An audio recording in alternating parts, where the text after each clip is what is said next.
Hi, and welcome again to The Balanced Life, Redefine Success, Redefine Fail. I'm Tiffany, and this installment of Maslow's Hierarchy of Needs, we will be talking about love and social belonging needs. Um, I've been focusing on this on the channel for a few days now, and we'll continue to be touching on it off and on, because often when we start to think about times of crisis, we start to think about the immediate needs like money, food, these kind of things, and we really deprioritize the impact on the relationship until it gets to a critical stage. And I made this mistake to a great extent myself when we went through really trying times. And I took measures I thought to prevent it, but then I also had to do some repair work. So this is designed to help you to think and be proactive and hopefully prevent some of the problems that sometimes happen. So we need to feel connected.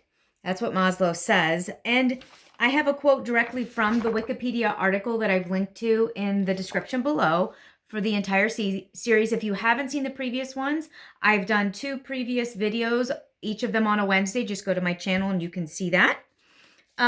This quote says, "Studies have shown that when a family goes through financial stress for a prolonged period of time, depression rates are higher, not only because their basic needs are not being met, but because this stress puts a strain on the parent-child relationship. The parent is stressed about providing for their children, and they are also likely to spend less time at home because they are working more to make more money and provide for their family."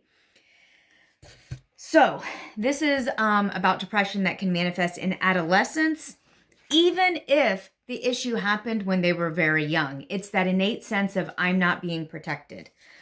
This absolutely happened to us when the days shifted to months and then to years of struggle. And I wish I had done a better job.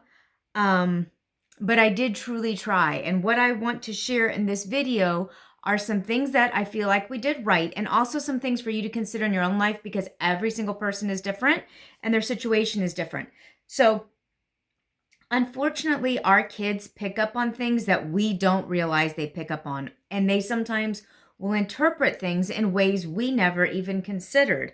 So, one thing that I have learned, because we went through our major struggle about 15 years ago, but it continued to be about 5 to 7 years of a lot of gradual incremental improvements, but not overall stability.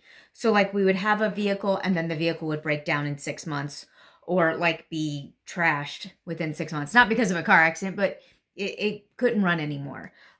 We would have, we didn't have enough to buy as many groceries as we'd like. Although it improved, we still were not able to eat the way you would typically expect. But anyway, so what I have found out from my kids now, the youngest being 19, the oldest is and she's in her, I guess, kind of almost mid-20s.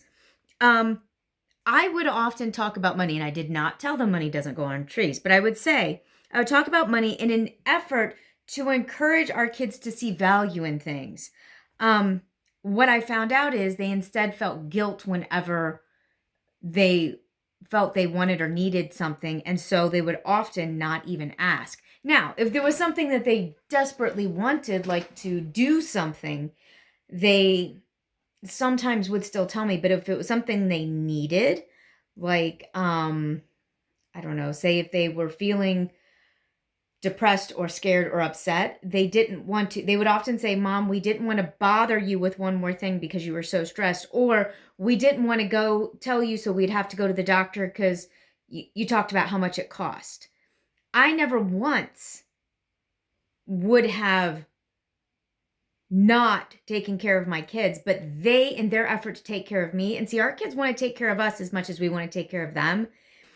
They heard in my see value in what you're getting, recognize that this is a sacrifice that we're doing for you. I always was like, we're doing this willingly, and I wanted them to see they have value to me. But what they heard was I'm an expense. So be very careful with the messaging, because we don't always realize what our kids are hearing.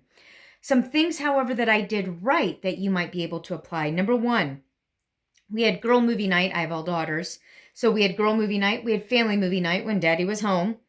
And we had family game night or Gara game night, depending on whether or not my husband was home. Because remember, he was a paramedic and then later became a nurse. And so he had really odd hours. And I homeschooled for a number of years. And then my kids went to a school building and things like that. So one thing we did right was doing that. During my husband's chemo treatment, our oldest was 7. And I want to say it was like every day at 3 o'clock, she would remember. We played, I don't know if it's called Stratego or Stratego, but she was obsessed with Narnia, and we had a Narnia version, and we would play, and she actually managed to beat me a couple times, and she said that was some of the proudest moments of her life. I will be sharing later on this week or early next about a family game that we played, and I'll talk about why that's a great game for a number of reasons. The second thing we did is we had library every Monday. So we would go to the library every Monday evening. That's just the day we picked. My husband had fire drills at the firehouse, and so he was gone from after dinner. So when he left for the firehouse, we would leave for the library, and we'd spend a couple hours there, and the kids would be able to check out books and check out movies, and we got to know the librarians. We would read things there. We'd do crafts. We had a great time. We also would create memories. So one of the things that I did with my kids is when they would go to the library and pick out a book on CD, I also would pick out books on CD that we could listen to together. And we would play them on a boombox, CD player, whatever, in our kitchen. And then we'd be doing crafts at the table. So whether it was some kind of clay thing or whether we were coloring pictures, we could engage in an activity together and create good memories that way. So start to brainstorm how that you can build and reinforce relationships. I'll be talking in another video about date night, building up that relationship with your spouse, significant other, whatever. But it's really important to realize the impact that the problems are having on your kids and how to help them, and some things that you can do and some things that may be understood or not understood. I'll leave with one other thought. When my husband was going through chemo, I remember I was driving my daughter to dance, the oldest, and she was in the back and she was super quiet. And I asked her, I says, Katie, Daddy's getting better, right? And she looked up at me and said, what? I said, Daddy's getting better because, his hair was falling out. He was getting very pale. He was getting much weaker. He was halfway through his very aggressive chemo. And I remember she just kind of went, really? And I just saw her relax. I think sometimes just asking the question or just telling your kids, things are getting better, right? Things are improving. I know that there's been a lot of stress, but things are getting better.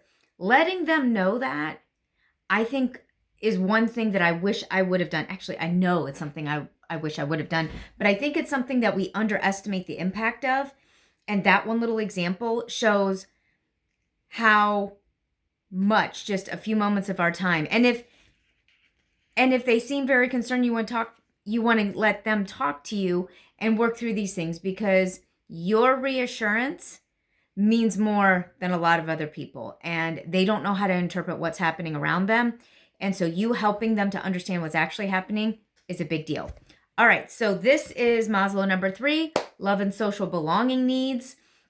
And it ties in with the relationship things we've been discussing. If you haven't seen my other videos, go over to the channel and also make sure that you hit the like and subscribe button, as well as leave comments and hit the bell. The bell will make sure you get notification. The other things lets the algorithm know that this is something worth watching, and it helps other people who might be interested in this topic see it. So thank you so much for all your support, and I will see you in the next video. Bye.